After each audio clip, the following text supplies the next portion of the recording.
Guys last time हमने पढ़ा था कि बेसिकली कितने तरह के शेयर्स होते हैं। हमने पढ़ा था दो तरह के शेयर होते हैं, एक होते हैं प्रेफरेंस शेयर और एक होते हैं इक्विटी शेयर। तो प्रेफरेंस शेयर कितने टाइप्स थी वो सब थ्योरी थी।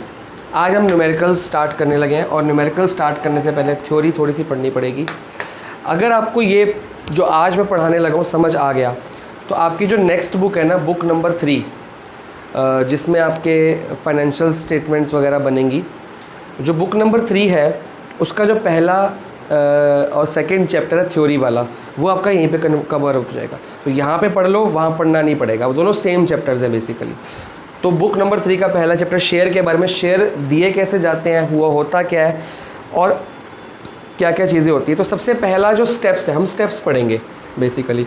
और टाइप्स ऑफ शेयर कैपिटल, अभी हमने पढ़ा था टाइप्स ऑफ शेयर जो कि थे प्रेफरेंस शेयर और इक्विटी शेयर। अब शेयर कैपिटल और शेयर्स को बैलेंस शीट में लिखा कहाँ जाता है उस हिसाब से। तो बेसिकली सबसे पहली जो हमारा जो स्टेप होता है वो होता है ऑथोराइज्ड कैपिटल।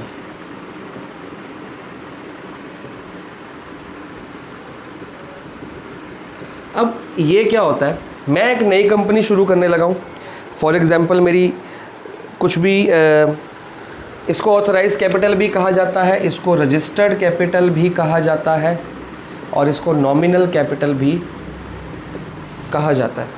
ठीक है, अब मैं कंपनी नई खोल रहा हूँ, साल 2010 में मेरी कंपनी स्टार्ट हो रही है।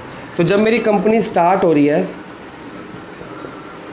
मेरे को नहीं पता ना, ये पब्लिक कंपनी की बात करें, हमने पूरे सिलेबस में पब्लिक कंपनीज पढ़ना है। मेरे को नहीं पता यार कि साल 2016 में आफ्टर 6 इयर्स क्या पता मेरे को काम मेरा अच्छा चल पड़े और मेरे को और पैसों की ज़रूरत पड़े, तो मैं किससे मांगूंगा? ऑब्वियस बात है पब्लिक को मांगूंगा, पब्लिक को शेयर इशू करूंगा और उनसे पैसे मांगूंगा।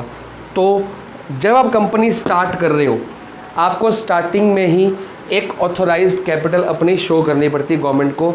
वो लिमिट होती है आपकी, मैक्सिमम लिमिट, कि आप इससे ज़्यादा वो नहीं कर सकते, मांग नहीं सकते।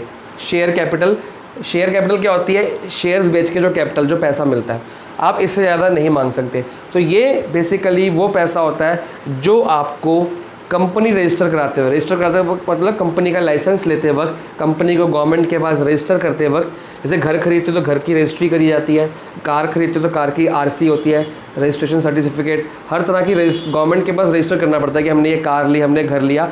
इसी तरह से कंपनी खरीदते हो तो कंपनी भी गवर्नमेंट के पास रजिस्टर करनी पड़ती है। तो जब रजिस्टर कर रहे हो तो आपको जो कैपिटल उस टाइम आपको लगता है कि आने वाले 10 साल 20 साल में मेरे लिए बहुत है, मैक्सिमम टू मैक्सिमम आप वो लिख के दे दोगे। फॉर एग्जांपल मैंने लिख दिया कि 20 लाख, कि मेरे लिए मेरा छोटा सा काम है, मेरे लिए 20 लाख रुपए बहुत है, 20 लाख रुपए से ज़्यादा नहीं लूँगा। तो ये मेरी क्या बन जाएगी? जो कंपनी की स्टार्टिंग में आप गवर्नमेंट के पास रजिस्टर करते हो कैपिटल, ये होती है आपकी ऑथराइज कैपिटल। ठीक है, मैंने बुक में मार्क करके दे दूंगा आपको। ये अब ये आपकी मैक्सिमम लिमिट है, आप इसको क्रॉस नहीं कर सकते। और ये वो पैसा नहीं है जो आपने मांग लिया, ये मैक्सिमम है कि आप इतना मांगोगे। मान लो आपको जब ज़रूरत पड़े आपने 5 लाख मांग लिए, ये तो 20 लाख की है ना आपकी वैलिडिटी, ये आपने 5 लाख मांग लिए, कोई दिक्कत नहीं है। फिर थोड़े साल बाद आपने फिर 4 लाख मांग लिए, कोई दिक्कत नहीं है। फिर थोड़े साल बाद आपने फिर 4 लाख मांग लिए, कोई दिक्कत नहीं। अभी 20 तो नहीं बना ना। तो ये ऑथराइज कैपिटल होती है जो आपको सिर्फ लिख के देनी होती है। कहाँ पे आप लिख के देते हो इसको? अपने मेमोरेंडम ऑफ एसोसिएशन में लिखे जाते हैं। MOA, मेमोरेंडम ऑफ एसोसिएशन, आपको पता है क्या होता है? उसमें आप लिख के देते हो कि मैक्सिमम कैपिटल जो आप मांग सकते हो,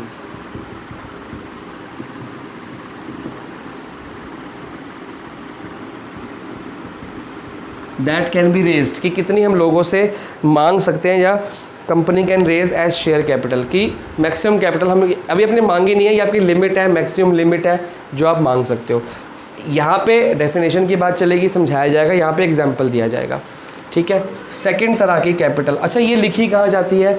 ये बैलेंस शीट में नहीं लिखी जाती, ये बैलेंस शीट के नीचे एक notes to capital, notes to balance sheet, notes to account बनते हैं, वहाँ पे इसको शो किया जाता है। मैं आपको भी सब बताऊंगा। फिर आती है आपकी इशूड कैपिटल।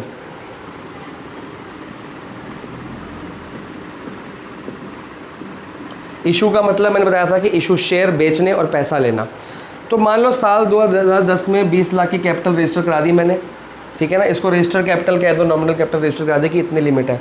मैं अपना काम कर रहा हूँ, मैंने कुछ पैसा लगाया, काम कर रहा हूँ। 2012 में मेरे को कुछ पैसों की ज़रूरत पड़ गई और मेरे को लग रहा है मेरे को 5 लाख रुपए चाहिए, तो मैं 5 लाख चाहिए तो मैं काम करता हूँ 8 लाख की कैपिटल इशू कर देता हूँ। क्यों? क्योंकि ज़रूरी नहीं है कि मैं 8 लाख के शेयर्स इशू करूँ और 8 लाख लोग ख़रीद लें, ठीक है, ऐसा कोई ज़रूरी नहीं है। ऐसा कोई आप अगर कार्निवल पे जाओ, फन फेयर पे जाओ, मेले में जाओ, वहाँ जितने कूपन्स हैं ऐसा ज़रूरी नहीं है कि सारा सामान, सारे कूपन्स बिक जाएंगे। तो ये वो कैपिटल होती है जो मैंने लोगों को मांगी है। मैंने लोगों को बोला, लोगों को एप्लीकेशन दे दी, प्रोस्पेक्टस, इसके प्रोस्पेक्टस दूंगा।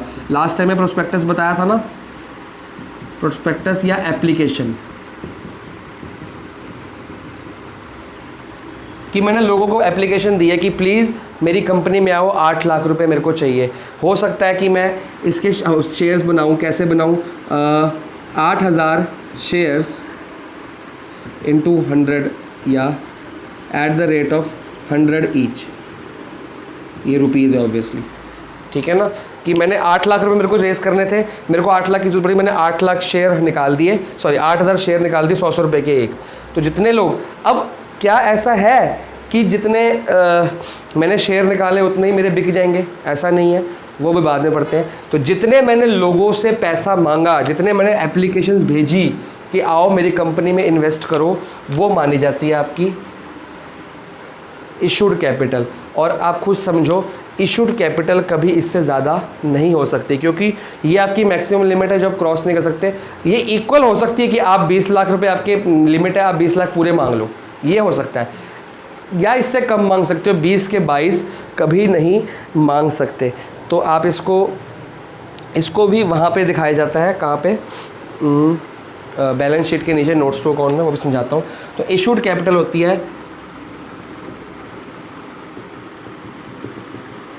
कैपिटल रेज्ड, या ये था दैट कैन बी रेज, जो रेज कर सकते हो या लोगों से मांग सकते हो। ये एक्चुअली मांगी कितनी गई? That can be raised asked for issue of shares, कि मैं 800 शेयर के इशू के बदले में कितना पैसा, 8 लाख रुपए आपसे मांगना चाहता हूं। अभी पैसा मिला नहीं है, और इशूड कैपिटल जो होती है हमेशा लेस देन या इक्वल टू होती है ऑथोराइज कैपिटल के।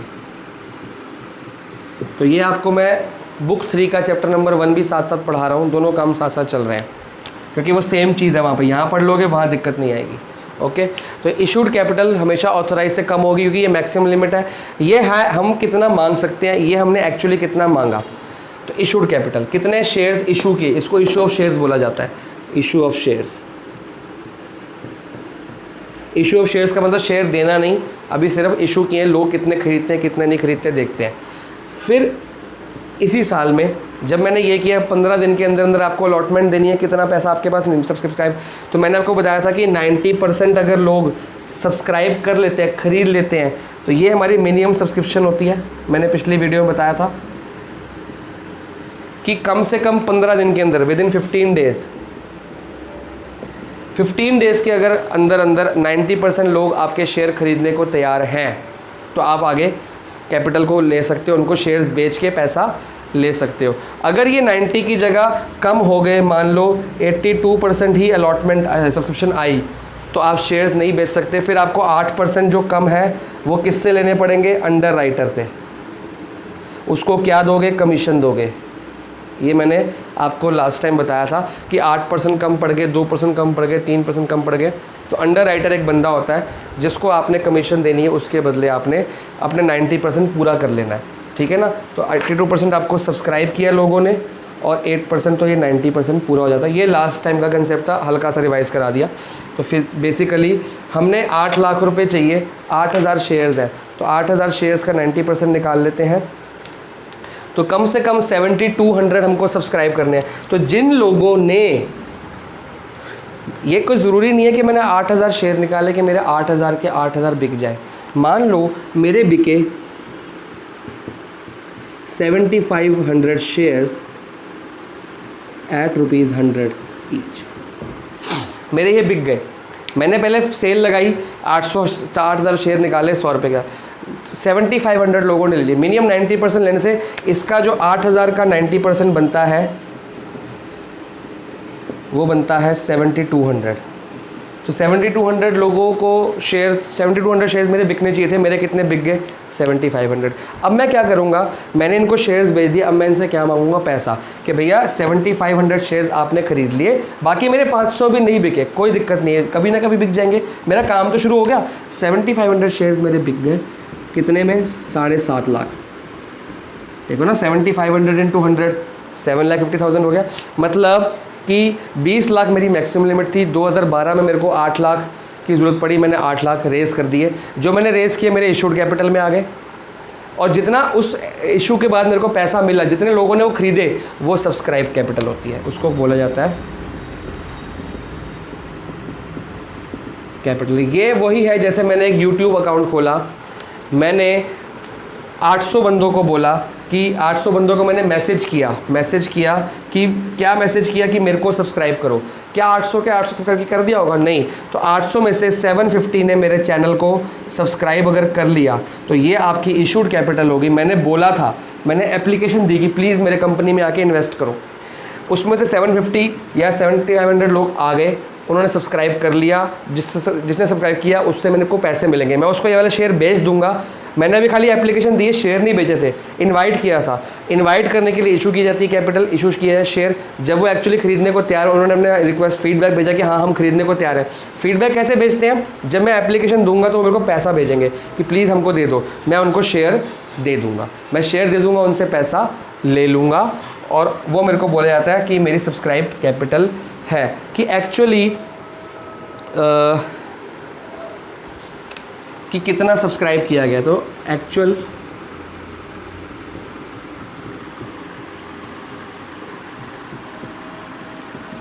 सब्सक्राइब्ड या परचेज्ड, ठीक है ना। हमने ये सेल के लिए लगाया है, रेज्ड या आस्क, लोगों से बोला कि आस्क मतलब आओ खरीदो, ये एक्चुअली बेच दिए, उन्होंने खरीद लिए। परचेज, बेचे नहीं खरीदे, क्योंकि बेचे तो सेल हो गया ना, परचेज उन्होंने एक्चुअली कितने खरीदे या सब्सक्राइब, ठीक है। अच्छा, अब इससे आप लोग ये अंदाज़ा लगा लो, मैंने मैसेज भेजे, वो इशूड में आएगा, कितने लोगों ने सब्सक्राइब किया मेरा चैनल, वो सब्सक्राइब में आएगा। तो आप लोग खुद समझो कि हमेशा जो सब्सक्राइब्ड होती है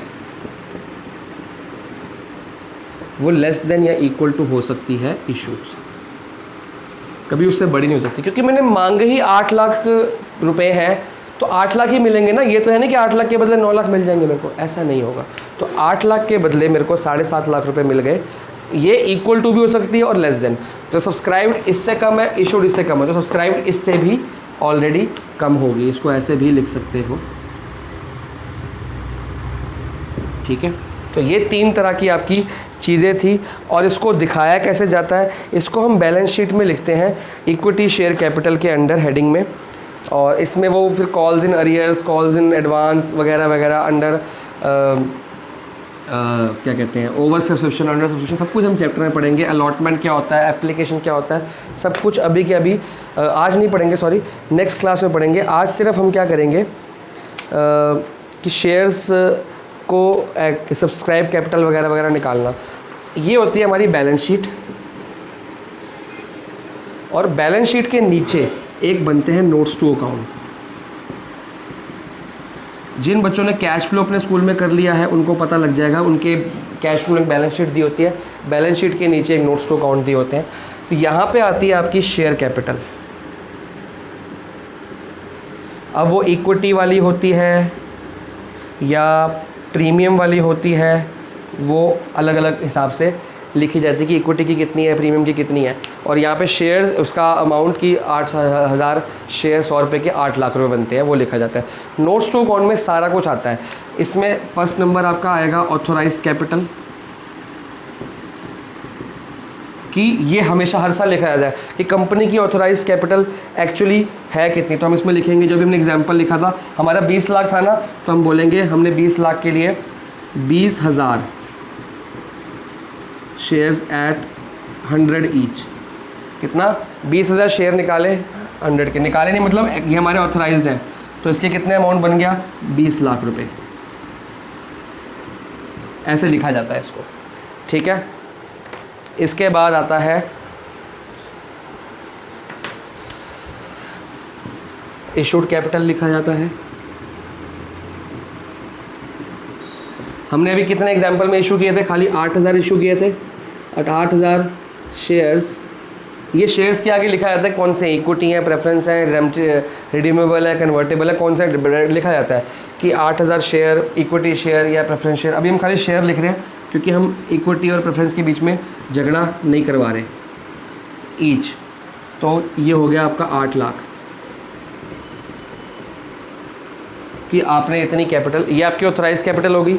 समझ लो ये वर्किंग नोट होता है बेसिकली, ये बैलेंस शीट के नीचे देना पड़ता है। ओके, और फिर आती है सब्सक्राइब कि लोगों ने लिए कितने।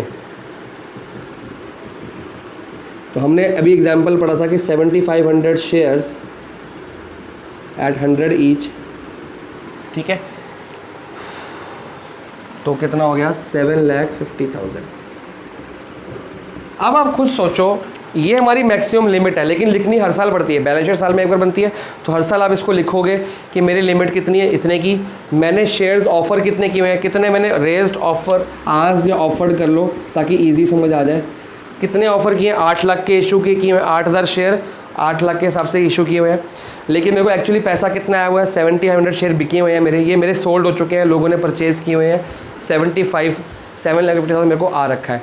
तो एक्चुअली आपके पास पैसा आया कितना हुआ है, हमारे पास एक्चुअली पैसा ये वाला हुआ है। तो बैलेंस शीट के अंदर ये वाला कैपिटल लिखा जाता है।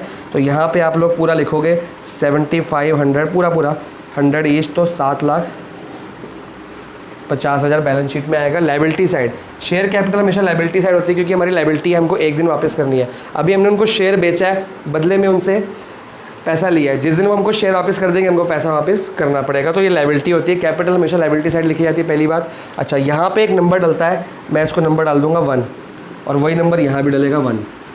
इसका एक कॉलम बनता है, ठीक है ना। क्यों बनता है, क्योंकि मैच करने के लिए। तो अगर यहाँ पे 1 लिखा आपको पता लग जाएगा 1 इसकी बात हो रही है, ये वाला पैसा है, ठीक है।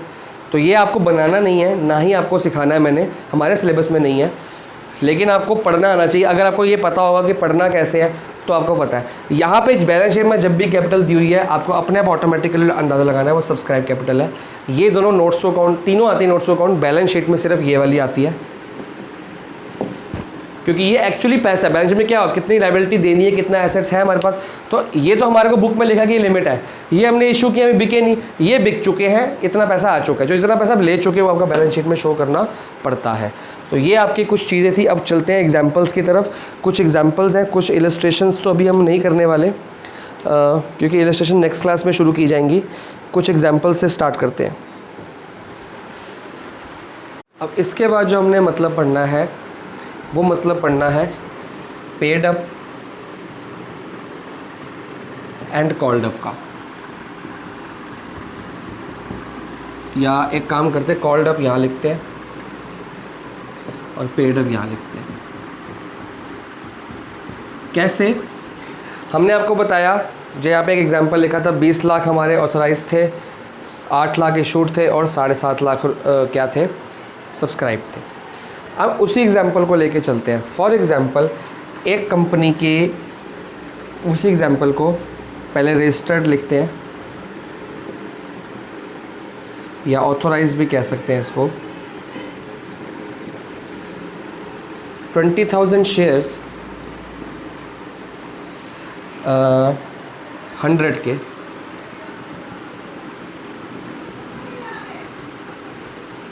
ठीक है, और आपकी इशूड आ गई 8,000 शेयर्स, ये हो गए 8 लाख के। अब कितने लोग अप्लाई करेंगे, कितने वो है। अब ये जो इशूड है ना, ये आपकी कॉल्ड अप होगी। क्यों, क्योंकि आपने कितने लोगों को बुलाया है कि आओ मेरी कंपनी में, आप लोग आओ, प्लीज़ इन्वेस्ट करो, तो ये कॉल्ड अप है। अब ये जो 100 रुपये की इसकी कॉस्ट है, ये एक साथ नहीं मांगी जाती, ये एक साथ नहीं मांगी जाती, ये इंस्टॉलमेंट्स में मांगी जाती है। बेसिकली 2 तरह की चीज़ होती है, तो लमसम मांग लो, कट्ठा का कट्ठा मांग लो, या इंस्टॉलमेंट में। वो आपको वो भी सिखा देता हूँ। मान लो ये 8,000 शेयर्स हैं 100 रुपये के, आपको 8 लाख रुपए चाहिए, तो ये 8,000 शेयर्स हो गए। 100 रुपये की इसकी वैल्यू है, 100 रुपये की इसकी वैल्यू है। एक होता है लमसम कि सर हमको लमसम कट्ठा अमाउंट आपसे चाहिए। लमसम मतलब एक ही बार आप सारा का सारा हमें पे कर दोगे, ठीक है, तो इसको बोलते हैं लमसम। क्योंकि टीएस ग्राल में कई चीज़ें आगे पीछे दी हुई हैं, तो मैं आपको बेसिक चीज़ समझा देता हूँ कि 8000 शेयर है, 100 रुपये लमसम, ठीक है, मेरे को चाहिए। ये मेरी कॉल्ड अप हो गई कि मैंने आपको कितना मांगा है, इशूड कितना 100 रुपये, अब पेड अप। अगर तो ये मेरे को सारे के सारे पैसे मिल गए, मतलब कि ये 8000 शेयर्स की वैल्यू 100 रुपये के हिसाब से मेरे को मिल गई सारी की सारी, तो मेरे को कितना पैसा मिल गया, 8 लाख मिल गया, ठीक है। अगर मेरे को मिल गया, या मान लो मैं कह रहा हूँ इसमें 7500 की वैल्यू थी, 8000 शेयर कॉल्ड अप है, सारे तो नहीं मिले, 7500 मिल गए, या 7500 ही ले लो, ठीक है। 7500 के शेयर थे, क्योंकि 8000 तो हमारा इशूड है ना, और यहाँ पे सब्सक्राइब्ड। थोड़ा सा कंफ्यूजिंग है, ध्यान से समझना कि 7500 लोगों ने या 7500 शेयर्स मेरे बिक रहे हैं 100 रुपये के हिसाब से। अब मेरे को 100 रुपये चाहिए। अब कॉल्ड अप क्या होता है, कॉल्ड अप ये होता है कि मेरे को 100 रुपये पूरे चाहिए। ये आपका सब्सक्राइब्ड होगा, ये आपका कॉल्ड अप होगा कि मेरे को 100 रुपये पूरे चाहिए। अब या तो 100 रुपये मैं पूरे लूँगा लमसम में कि मेरे को एक बार में सारे चाहिए, तो और मेरे को अगर एक बार में सारे मिल गए, मतलब 7,50,000 मेरे को मिल गया, तो ये मेरा क्या बन जाएगा, पेड अप, और इसको बोला जाएगा फुली पेड अप, ठीक है। कि 100 रुपये मांगे पर शेयर के और 100 रुपये पर शेयर के मिल भी गए, ठीक है, तो ये हो गया फुली पेड अप। अगर मेरे को, ये ऑप्शन ए हो गया। एक ऑप्शन ये होता है कि 7500 शेयर सारे के सारे मेरे बिक गए, लेकिन लोगों ने अभी पैसे पूरे नहीं दिए। इसमें लोगों ने 80 रुपये दिए, 80 रुपये के हिसाब से बिके, 20 रुपये अभी आने बाकी हैं, मतलब अभी लोग देंगे, मना नहीं कर रहे, पर अभी आने बाकी हैं। तो ये हो गया आपके 6 लाख रुपए आए आपके पास, तो इसको बोला जाता है नॉट फुली पेड अप, कि पैसा तो आया है पर पूरा नहीं आया। 100 रुपये मांगे गए थे और आए 80 रुपये के हिसाब से थे। 7.5 लाख रुपए चाहिए थे, अगर 7.5 के 7.5 आ गए तो फुली पेड अप। 7.5 लाख रुपए मांगे गए थे, कॉल्ड अप मतलब कितने मांगे गए थे, कॉल की, आओ जी इन्वेस्ट करो, तो कॉल्ड अप 100 रुपये के थे, 7.5 लाख रुपए थे, लेकिन आए 6 लाख रुपए, मतलब ये नॉट फुली पेड अप है, ठीक है। ये तो हो गया लमसम केस, कि लमसम में हमने मांगे 100 के 100 आ गए या 100 के 80 आ गए, तो फुली पेड अप हो गया और fully not fully paid up हो गया। अब सेकंड केस आता है इंस्टॉलमेंट में। क्या करते हैं, ये आपका फर्स्ट केस है, इसको ए करके लिख लो, इसको लमसम लिख लो, कि लमसम में, क्योंकि हर एंट्री, जितने भी चैप्टर में बाकी सारी एंट्रीज होंगी ना, वो लमसम के हिसाब से और इंस्टॉलमेंट के हिसाब से होंगी। अगली क्लास में मैं आपको जनरल एंट्री सिखाऊंगा, तो उसमें भी आपको लमसम और उसके हिसाब से ही कराई जाएगी। चलो, तो लमसम में आपने 100 रुपये मांगे, 100 रुपये मिल गए तो फुली पेड अप, 100 रुपये नहीं मिले, 80 रुपये मिले तो नॉट फुली पेड अप, ठीक है। अगर ये केस दूसरा हो जाए, केस 2, इंस्टॉलमेंट बेसिस। इंस्टॉलमेंट क्या होता है कि है तो उतने ही शेयर्स, क्योंकि हमने 8000 की इशू किए हैं, लेकिन हमारे लोगों की एप्लीकेशन कितनी है। देखो, जब हम शेयर इशू करते हैं ना, तो लोगों की एप्लीकेशन मनी आता है, लोग अपना पैसा भेजते हैं। अब इसमें कुछ स्टेप्स होते हैं। क्या स्टेप्स होते हैं, वो आपको स्टेप्स लिखवा रहा हूँ मैं, ध्यान से लिखना। मैंने 8000 शेयर इशू किए, 8000 लोगों को मैसेज भेज दिए, प्रोस्पेक्टस भेज दिए कि मेरी कंपनी में इन्वेस्ट करो। 7500 शेयर्स मेरे वापस आए, मतलब लोगों ने एप्लीकेशन वापस भेजी, लोगों ने एप्लीकेशन मनी भेजा। मेरे को कैसे पता लगेगा कि ये 75, मैंने क्या भेजा, प्रोस्पेक्टस या एप्लीकेशन भेजी लोगों को, ठीक है। अब लोगों ने वापस मेरे को क्या दिया, मेरे को एप्लीकेशन मनी दिया।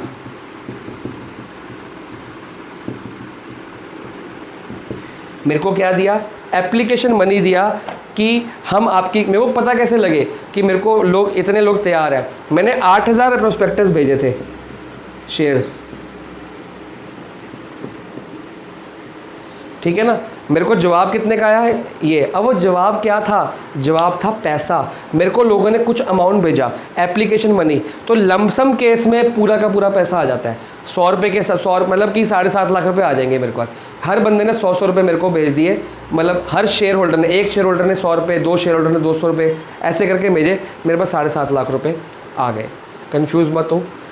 मैंने दोबारा बताता हूँ, इतने शेयर इशू किए, ये मैंने प्रोस्पेक्टस भेजा, मैंने आपको बोला कि मेरे को पैसों की ज़रूरत है। अगर आपने मेरे को यस करनी है, आप मेरे को मैसेज में यस नहीं करोगे, आपने बोला सर हम खरीदने चाहते हैं, तो आप खरीदो ना। आप मेरे को कुछ पैसा भेजोगे, कुछ पैसा भेजोगे, उस पैसे को बोला जाता है एप्लीकेशन मनी। तो मेरे को पता लग जाएगा यार कि ये लोग खरीदना चाहते हैं, ठीक है। अब कई बार क्या होता है, ये 8,000 शेयर इशू किए हैं, ये इससे ज़्यादा हो जाती है। मतलब ज़रूरी नहीं 7500 को मैंने बेचे, मैं कम को भी बेच सकता हूँ, ज़्यादा को भी बेच सकता हूँ, लेकिन मैक्सिमम तो 8,000 तक बेच सकता हूँ। मेरे पास एप्लीकेशन मनी आ जाएगा 8400 शेयर्स का, लोगों का। शेयर्स कितने, 8,000, एप्लीकेशन मनी कितनी आ गई, 8400 की। जब मेरे पास एप्लीकेशन मनी ज़्यादा की आ गई तो मैं इसमें छटाई करूँगा, करा के मेरे को इतनी ज़रूरत है या इतने, इसमें से अपने 8,000 या फिर 8,000 ही की ज़रूरत है तो 8,000 शेयर अपने रख लूँगा और 400 शेयर्स वालों को रिफ़ंड कर दूँगा। तो ये सब मैं अगली बार बताऊँगा। अभी फ़िलहाल अब इस पर ध्यान दो। इंस्टॉलमेंट, इसको कैसे समझाऊँ मैं आपको, क्योंकि ये लाइव क्लासेस नहीं है, वीडियो बन रही है। लाइव में तो बच्चे क्वेश्चंस पूछते हैं तो बात समझा देता हूँ मैं। थोड़ा मेरे लिए मुश्किल है ये समझाना वीडियो में, फिर भी मैं कोशिश कर रहा हूँ। फिर भी आपको ना समझ आए मेरे को कॉल कर लेना, बता दूँगा। जब मैंने 8,000 लोगों को शेयर्स के लिए एप्लीकेशन भेजी और मेरे पास जवाब आया इतने लोगों का, वो जवाब क्या होता है, पैसा। वो कुछ पैसा भेजते हैं। अगर उन्होंने 100 का 100 भेज दिया, अगर मेरे शेयर लमसम वाले हैं, ये कैटेगरी होती है, अगर मेरे शेयर लमसम वाले हैं तो उनको मेरे को 7500 लोगों को ही 100 रुपये के हिसाब से पूरा 7.5 लाख रुपये भेजना पड़ेगा। मतलब कि हर बंदे को 100 रुपये भेजने पड़ेंगे, हर शेयर होल्डर को 100 रुपये के शेयर की पूरी वैल्यू, 100 रुपये वैल्यू है, पूरी वैल्यू देनी पड़ेगी। वो लमसम हो गया, वो मेरे को पूरी वैल्यू दे देंगे, मैं उनको शेयर दे दूँगा, बात खत्म। मैंने शेयर इशू किए, मेरे को पैसा आ गया, बात खत्म। अगर इंस्टॉलमेंट में कॉल की जाती है, ये जो इनटू है 100 रुपये के हिसाब से, ये इसकी बहुत सारी कॉल की जाती है। पहला आपको कॉल किया गया है कि आप एप्लीकेशन मनी दो। एप्लीकेशन मनी हो सकता है 30 रुपीज़, हो सकता है कि ये 100 का 100 पूरा मत मांगा जाए आपसे। एप्लीकेशन मनी 30 रुपये होगा कि 100 रुपये का शेयर है। कंपनी ये नहीं कहती कि मेरे को 7.5 लाख रुपए इकट्ठे चाहिए, वो कंपनी कहती है फॉर एग्जांपल मेरे को थोड़े से पैसों की ज़रूरत है अभी, तो इसको और इजी कर लेते हैं, यहाँ पे 7.5 को हटा देते हैं, 1000 कर लेते हैं, ठीक है ना। कि मेरे पास सब्सक्राइब हुए 1000 लोगों ने मेरे को जवाब भेजने, मेरे को 1000 शेयर बेचने हैं, तो 1000 शेयर मेरे को इकट्ठे पैसे कितने देंगे, 10 लाख रुपये, 10 लाख रुपये देंगे। अब ये 10 लाख रुपए मेरे को अभी नहीं चाहिए, मेरे को मान लो थोड़े से पैसों की ज़रूरत है, फिर मेरे को कुछ दिनों बाद, 1 महीने बाद या 2 महीने बाद ज़रूरत है, तो मैं अभी 30 मांग लेता हूँ। कि जिन जिन लोगों ने, फॉर एग्जांपल मैंने यहाँ पे जो शेयर इशू किए 1500 शेयर थे, 1000 शेयर मेरे बिकने के लिए एप्लीकेशन मनी आ गया, तो मैं बोलूँगा जिन जिन लोगों ने मेरे को शेयर बेचने, मेरे से शेयर खरीदने हैं, मेरे को पैसा भेजना है, वो फर्स्ट के लिए फर्स्ट कॉल पे, ये फर्स्ट कॉल जो होती है 30 रुपीज़ की है, आप मेरे को 30 रुपीज़ भेजिए, इसको बोला जाएगा एप्लीकेशन मनी या एप्लीकेशन अमाउंट। तो मैंने अभी कितना कॉल किया, मैंने कॉल किया 30 रुपीज़ और मेरे को मिल गया, कोई दिक्कत नहीं है। फिर अभी मैंने शेयर इशू किए और लोगों ने मेरे को पैसा भेजा, पहले लोग मेरे को पैसा भेजेंगे ना। मैंने अभी लोगों को शेयर के लिए एप्लीकेशन भेजी और लोगों ने एप्लीकेशन मनी भेजा। फर्स्ट स्टेप क्या हुआ, लोगों ने मेरे को पैसा भेजा, कितना भेजा, 30 रुपये। जब ये मेरे को 30 रुपये का पैसा भेज देंगे, मतलब 30 × 1000 कितना हो गया, 30,000। 30 रुपये के 1000 शेयर मेरे बिक गए, मेरे पास 30,000 रुपये आ गए। अब ये 30,000 रुपये मैं रख लूँगा, तो फर्स्ट स्टेप क्या हुआ, मेरे पास पैसा आया। अब इन लोगों को वापस मैं क्या दे दूँगा, शेयर दे दूँगा। इन लोगों ने 30 रुपये रख लिए, अब इनको शेयर बेच दूँगा। कौन से शेयर, 1000 शेयर बेच दूँगा, लेकिन 30 रुपये के हिसाब से। अभी इस शेयर की वैल्यू कितनी है, 100, आए कितने, 30। अब थोड़े दिनों बाद फिर मैं जब इनको शेयर दूँगा, जिस दिन मैं इनको शेयर दूँगा उस दिन मैं इनको और पैसे मांगूंगा। मान लो मैंने इनसे 20 रुपये और मांग लिए, तो इसको बोला जाएगा अलॉटमेंट मनी।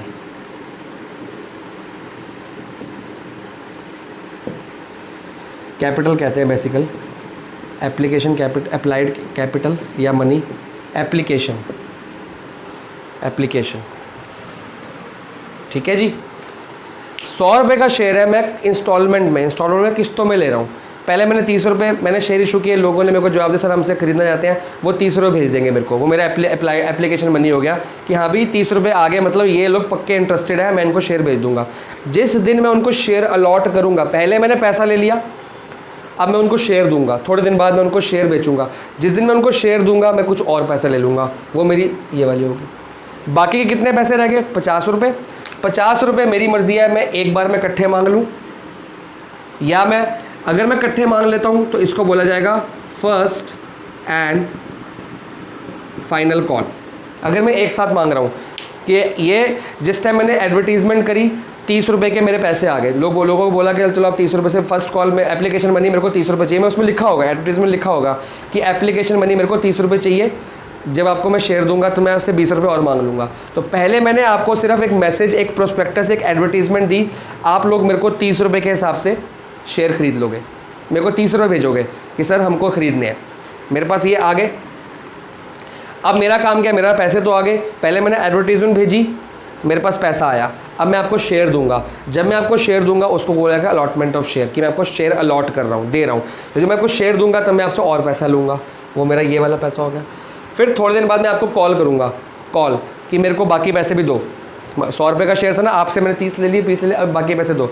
अगर मैं आपको बोल रहा हूँ कि बाकी सारे के सारे मेरे को दे दो, अब वो थर्ड इंस्टॉलमेंट होगी ना, first instalment, second instalment, third instalment. इसको application capital, application money, allotment money, और ये फर्स्ट एंड फाइनल कॉल हो गया आपका।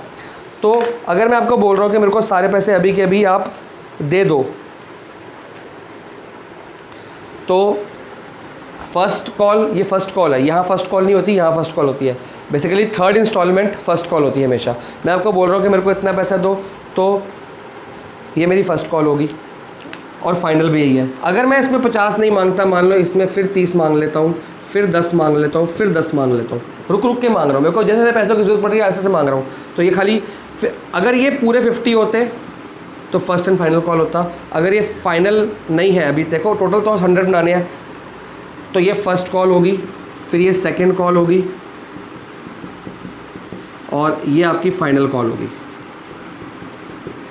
ठीक है, शेयर का पैसा ऐसे मांगा जाता है, इकट्ठा नहीं मांगा जाता। इकट्ठा मांग लिया तो लमसम मिल गया तो पेड अप, नहीं मिला तो नॉट फुली पेड अप। अभी हमने ये कॉल किया है तो ये मेरी कॉल्ड अप कैपिटल है। अब मान लो, अब ये कॉल्ड अप पेड अप कैसे बनेगी, ये मेरी कॉल्ड अप है, तो इसको बोला जाएगा फुली कॉल्ड अप। अगर मैंने सारे मांग लिए, जब मैं सारे मांग लूँगा तो बोला जाएगा फुली कॉल्ड। ठीक है, अगर मैं सारे नहीं मांगता तो फुली मैंने कॉल की ही नहीं है, नॉट फुली कॉल्ड है। अगर मैं खाली इतना मांग रहा हूँ अभी कि मेरे को अभी इतना चाहिए, बाकी जब मैं मांगूंगा, अगर मैंने इतना मांगा, 30 और 50 रुपये मांगे और मेरे को मिल गए 50 रुपये मिल गए, तो बोला जाएगा फुली पेड।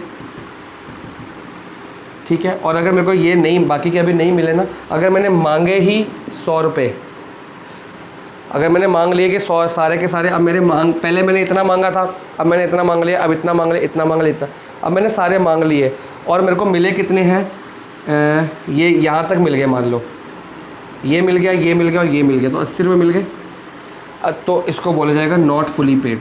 क्यों? क्योंकि 20 रुपये अभी अरियर है। 20 रुपये अरियर मतलब अभी आउटस्टैंडिंग है, मतलब मैंने मांगे तो हुए हैं, मैंने 100 रुपये मांगे तो हुए हैं, लेकिन अभी 80 मिले। 20 रुपये की फाइनल कॉल या सेकंड कॉल और फाइनल कॉल अभी मेरे को नहीं मिली। फॉर एग्जांपल 90 मिल गए, 10 रुपये अभी नहीं मिले, तो ये कौन सी कॉल है, मेरी फाइनल कॉल। तो इसको बोला जाएगा कॉल्स इन अरियर। इसके ऊपर डिटेल में मत जाना, इसकी डिटेल में आपको आगे क्वेश्चंस में कराऊंगा कि 100 रुपये मांगे गए हैं, 90 मिल गए, लेकिन अभी 10 रुपये मिलने बाकी है, तो ये वाले मिल गया, ये वाला भी बाकी है, तो ये बोला जाएगा फाइनल कॉल अभी अरियर में है, मतलब अभी लोगों ने, मैंने मांगी हुई है, लोगों ने मेरे को अभी दी नहीं है, तो ये नॉट फुली पेड अप में आ जाएगा। ठीक है, और अगर मैंने फुली कॉल्ड 100 रुपये करे हैं और मेरे को सारे के सारे मिल गए हैं, तो ये आ जाएगा फुली पेड। ठीक है ना, तो पेड अप में आपके फुली पेड भी आती है और नॉट फुली पेड अप भी आती है, दोनों तरह की कैपिटल लिखी जाती है। अगर ये फुली कॉल्ड है और पहले सारे मिल गए तो फुली पेड, और अगर नहीं मिले, फाइनल कॉल नहीं मिली, अरियर मतलब आउटस्टैंडिंग है कि फाइनल कॉल अभी मिली नहीं है, मिलनी बाकी, ये मिल चुकी है, ये भी नहीं मिली, तो ये नॉट फुली पेड हो गया। अच्छा, नॉट फुली पेड की एक और बात भी होती है। तो फर्स्ट केस हो गया कि मैंने मांगे पूरे लेकिन मिले पूरे नहीं। अगर मैंने मांगे ही पूरे नहीं है, मैंने मांगे ही इतने हैं 3 3 6 7 8, मैंने 80 मांगे हैं, तो जब मैंने आपसे मांगे ही 80 हैं तो मेरे को मिलेंगे कितने? 80 मिलेंगे ना, 100 तो पूरे मिलेंगे नहीं। जब मैं नॉट, इसको बोला जाएगा नॉट फुली कॉल्ड अप, कि मैंने फुली कॉल्ड ही नहीं किए, तो 80 मांगे, मान लो 80 के 80 मिल चुके हैं, तो भी नॉट फुली पेड अप होएगा। क्यों? क्योंकि कॉल्ड अप कितना है? 100 पूरा जब करोगे तो फुली, जब ये पूरे 100 कंप्लीट हो जाएंगे तो फुली पेड अप होगा। जब ये 100 पूरे हो जाएंगे तो फुली पेड अप। जब पूरे मांगे ही नहीं तो पूरे पे कैसे हो जाएंगे? तो ये बातों का ध्यान रखना है। अगर फुली कॉल्ड होगा तो यहाँ पे 100 होना चाहिए, 80 मिल गए तो नॉट फुली पेड अप, 20 अभी आने बाकी हैं। और जब कॉल्ड ही पूरे नहीं किए तो हमेशा जब नॉट फुली कॉल्ड अप होगा तो नॉट फुली पेड अप भी होगा, क्योंकि पूरे पैसे अभी मांगे नहीं किए तो पूरे पैसे आएंगे कहाँ से? मैंने कॉल्स ही इतनी की है। तो कंफ्यूज मत होना। अभी 1 2 क्वेश्चंस करते हैं, क्वेश्चंस करने से ये चीज़ें बहुत ज़्यादा क्लियर हो जाएंगी। और इस चैप्टर में मुश्किल नहीं है कुछ भी, चैप्टर ये बहुत आसान है। स्टार्टिंग थोड़ी सी मुश्किल लगती है बच्चों को क्योंकि नया कंसेप्ट है। जब हम इसमें जनरल एंट्रीज हैं, कोई अकाउंट्स नहीं बनाने, और जनरल एंट्रीज सारी सेम है, वही 7 8 एंट्री हैं पूरे चैप्टर में, 7 8 एंट्री हैं, वही रिपीट होनी है, बस उसमें अमाउंट क्या लिखना है वो बात होती है। जैसे यहाँ पे फुली कॉल्ड अगर हो जाएगा तो 100 आ जाएगा अमाउंट, नॉट फुली कॉल्ड वो क्वेश्चन में दिया होगा। जब नॉट फुली कॉल्ड 80 है तो नॉट फुली पेड भी 80 होगा, या इससे कम भी हो सकता है कि 30 20 50 आ गए, 30 अरियर में है, कि अभी 30 आने बाकी हैं, 80 मांगे हैं, ठीक है ना। तो ये कॉल्ड अप 80 है तो नॉट फुली माना जाएगा, लेकिन कॉल्ड अप 80 है, 50 आ गए, अभी 30 अभी आने बाकी है। तो ये बहुत सारे केसेस हैं। एंट्री वही होती है, जनरल एंट्री सेम रहती है हर केस में, बस अमाउंट बदलता रहता है। वो अमाउंट का ही सारा खेल है, अमाउंट को ही सिखाना है मैंने आपको। तो ये बेसिकली आपको मैंने 3 4 बातें बताई कि लमसम, जब सारा पैसा इकट्ठा मांग दिया जाता है तो लमसम मतलब इकट्ठा दे दो।